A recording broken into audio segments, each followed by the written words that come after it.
جب میں آگے گیا میں نے دیکھا تو پتہ یہ چلا کہ اللہ کے پاک نبی کے پیارے صحابی سیدنا ابو ہریرہ رضی اللہ تعالی عنہ وہ تشریف فرما ہے اور لوگوں کو احادیث بیان کر رہے ہیں۔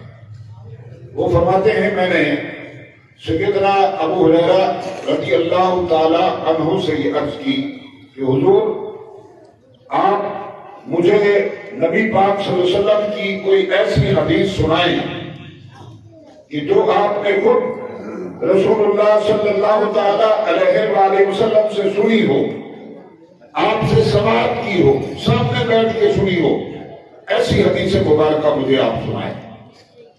کہتے ہیں سیدنا ابو ہریرہ رضی اللہ تعالی عنہ آپ بے ہوش ہو گئے، چیخ ماری اور بے ہوش ہو گئے۔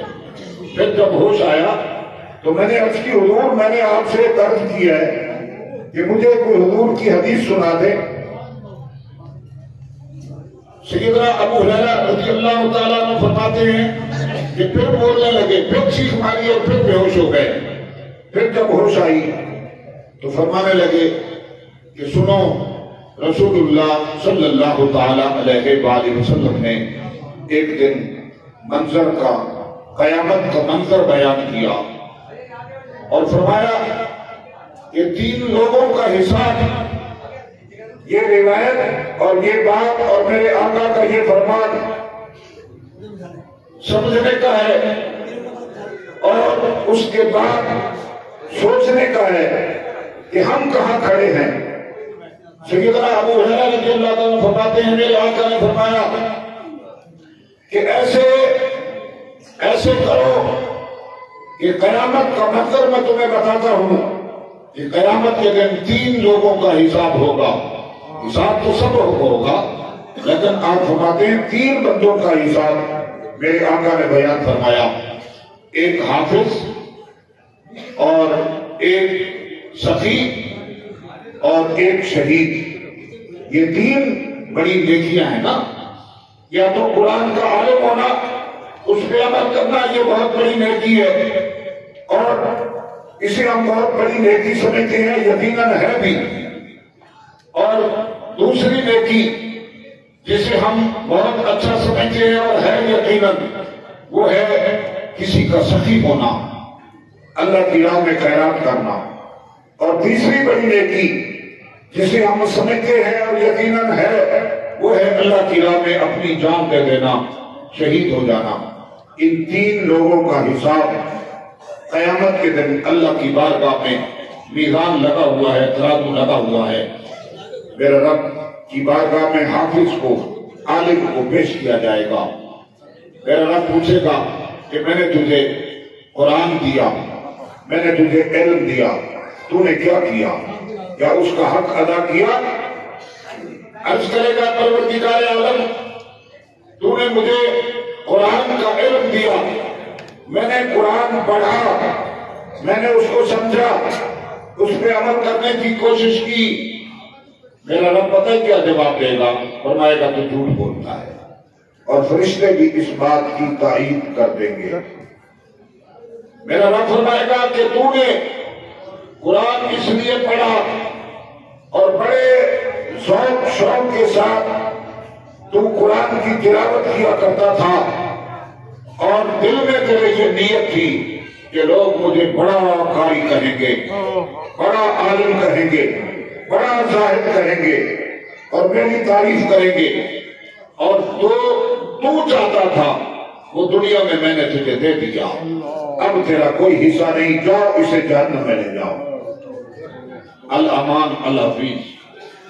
دوسرا، جب سخی پیش کیا جائے گا اور اس کو کہا جائے گا میں نے تجھے مال دیا، تو نے اس مال کا کیا کیا؟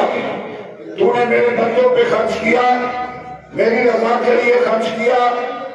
عرض کرے گا پروردگار عالم تو نے مجھے مال دیا، میں نے اس کی دیگیں پکائی، میں نے اس کی نیکیاں کی، خیراتیں کی، لوگوں کی بڑی خدمت کیا کرتا تھا۔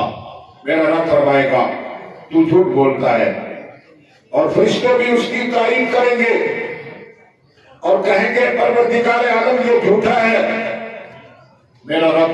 जल्ला जलालहू व मन वालू फरमाएगा, तू ये चाहता था कि लोग तुझे हातम ताई कहें, लोग तुझे बड़ा सखी कहें, और वो जो तू चाहता था वो तुझे दुनिया में मैंने दे दिया।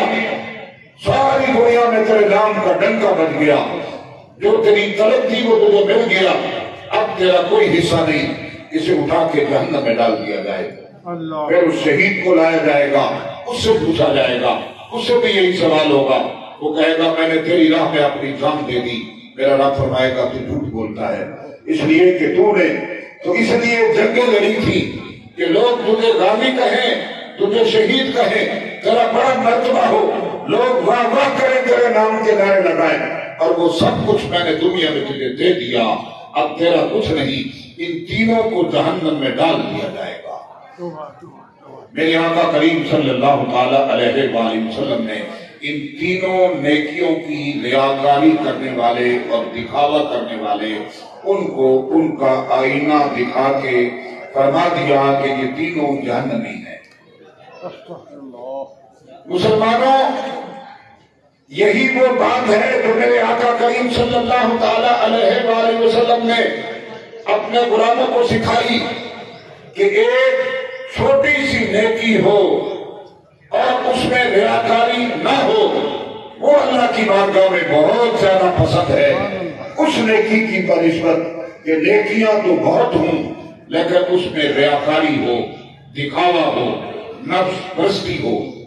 यही वजह है कि रोजे के बारे में अल्लाह जल्ला जलालहू व मनवालू ने इरशाद फरमाया, मेरे आका फरमाते हैं अस्सौम अली वाला अज्ज़े बिही, कि रोजा मेरे लिए है और रोजे की जज़ा क़यामत के दिन मैं रब खुद दूंगा। क्यों फरमाया? इसलिए कि बाकी इबादत में रियाकारी हो जाती है, दिखावा हो जाता है, लोगों में शोहरत पाने के लिए सारे मामलात हो जाते हैं। जैसा कि आज हम देख रहे हैं कि 10 रुपए खैरात करने के लिए फोटो सेशन होता है और उसे दुनिया में फैलाया जाता है। इसी तरह और बहुत से नेक काम करने के लिए नमाज़, तरावीह, इबादत, सारे मामलात में दिखावा होता है, लेकिन रोजा एक ऐसा अमल है जिसमें बंदा और रब वो दोनों ही जानते हैं और कोई नहीं जानता। कोई घर छोड़ के खा ले पी ले, रोजा ना रखे, किसी को क्या पता, लेकिन ये मामला रोजे का अल्लाह और उसके बंदे के दरमियान है। इसलिए परवरदिगार आलम जल्ला जलालहू व मनवालू फरमाता है कि हर नेकी का बदला जन्नत है, हर नेकी का बदला अता होगा, हर नेकी का बदला मैं तुम्हें दूंगा। किसी की नेकी को, किसी के अमल को मेरा रब ज़ाया नहीं फरमाता, लेकिन उनमें दिखावा हो सकता है। रोजा एक ऐसा अमल है जिसमें कोई दिखावा नहीं, इसलिए इसका इनाम मैं अपने रहमतों वालों हाथों से तुम्हें अता करूंगा। तो रोजा की जो ये अहमियत है वो इसलिए है कि उसमें दिखावा नहीं, इसमें मिलावट नहीं, इसमें तसव्वुर नहीं। तो परवरदिगार आलम जल्ला जलालहू व मनवालहू हमें जितने भी अमल करें, खा वो नमाज हो, खा वो इत्काफ हो, खा वो हज हो, खा वो सदका खैरात हो, कोई भी नेक अमल हो, उस नेक अमल को रियाकारी के लिए, दिखावे के लिए ज़ाया न कर बैठना। परवरदिगार आलम जल्ला जलालहू व मनवालहू के आज के इस मुबारक दिन, उसकी अदा के दिन, जो बंदों की जज़ा का दिन है, जिस दिन मेरा रब अपने मलाइका को कहता है, ऐ मलाइका ये बताओ कि मजदूर की मजदूरी क्या है। मलाइका अर्ज करते हैं परवरदिगार आलम, मजदूर की मजदूरी ये है कि उसकी मजदूरी पूरी वक्त उसको दे दी जाए। मेरा रब के साथ फरमाता है कि ऐ मेरे बंदो, तुम, ऐ मेरे बंदो, ऐ मेरे फरिश्तों, तुम गवाह हो जाओ कि मेरे जिस बंदे ने जो मजदूरी की है, मैं आज उन सबको अपनी रहमतों से अपनी शायाने शान अजर अता फरमाऊंगा। तो गवाह हो जाओ कि मेरे वो बंदे जिन्होंने रोजे रखे, तरावी पढ़ी, सदका खैरात किया, कुरान की तिलावत की और पूरा रमजान नेकियां करते हुए अल्लाह की रजा के लिए गुजारा, गवाह हो जाओ कि मैंने उन सबको बख्श दिया। अल्हम्दुलिल्लाह हम सब इकट्ठे हैं इस वक्त पूरी दुनिया में, पूरी मिल्लत इस्लामिया इकट्ठी होकर मैदानों में, मस्जिदों में, ईदगाहों में, इबादत खानों में, जहाँ कहीं भी है वो अल्लाह का जिक्र करने के लिए, वो नमाज ईद उल फितर करने के लिए, पढ़ने के लिए आज इकट्ठे हुए हैं। अल्लाह सबको ईद उल फितर की खुशियां नसीब फरमाए।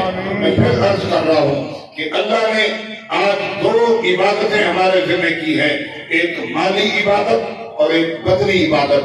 इस बदनी इबादत यानी कि नमाज ईद उल फितर अदा करने से पहले हमने सदका फितर अदा करना है, और अभी तक भी अगर कुछ दोस्तों ने सदका फितर अदा नहीं किया तो वो नमाज से पहले यहाँ पहुंचा दें ताकि उनका सदका फितर अदा कर दिया जाए।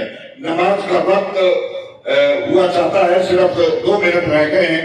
आप हजरात जो भी रास्ते में हैं वो जल्दी जल्दी तशरीफ ले आए ताकि बर वक्त नमाज ईद उल फितर अदा की जा सके। लेकिन उम्मत मुस्लिमा के गयूर नौजवानों, बहनों, भाइयों, आज हम तो यहाँ पाकिस्तान में और दुनिया के मुख्तलिफ इलाकों में नमाज ईद अदा करने के लिए बैठे हैं। हम आजाद हैं, नए कपड़े पहने हुए हैं, लेकिन उन बच्चों, उन नौजवानों के बारे में भी सोचो जो फलस्तीन में इस वक्त खून में लथपथ हैं। हमारे उजले कपड़े और उनके खून आलूद कपड़े, वो हमें पुकार पुकार के कह रहे हैं कि उम्मत मुसलमा, हम भी इस उम्मत मुसलिमा का हिस्सा है जिन्हें मुसलसल इतने सालों से, निस्फ सदी से जिन्हें जुल्म और बर्बरियत का निशाना बनाया जा रहा है, उनके लिए भी कुछ सोचो। तो आज हम उम्मत मुसलिमा ये अहद करें कि परवरदिगार आलम की बारगाह में दुआ भी करें और साथ हिम्मत भी करें ताकि उम्मत मुसलिमा के उन बादशाहों को, उन सलातीन को, उन सरबराहों को जो उम्मत मुसलिमा के ममालिक के सरबराह हैं, उनको अल्लाह गैरत ईमानी अता फरमा दे और वो सारे मिलकर अमेरिका की और ताकूती कुव्वतों की चमचागिरी को और इस्राइल की चमचागिरी को छोड़कर वो मुत्तहद हो जाए और एक ही नारा लगाए कि आजाद होगा फलस्तीन, आजाद होगा बैतुल मक़दस। आज तक हम बच्चे थे तब से सुनने लगे हैं कि हमारे बुजुर्ग दुआएं करते थे कि या अल्लाह हमारे किबला अव्वल फलस्तीन को, हमारे किबला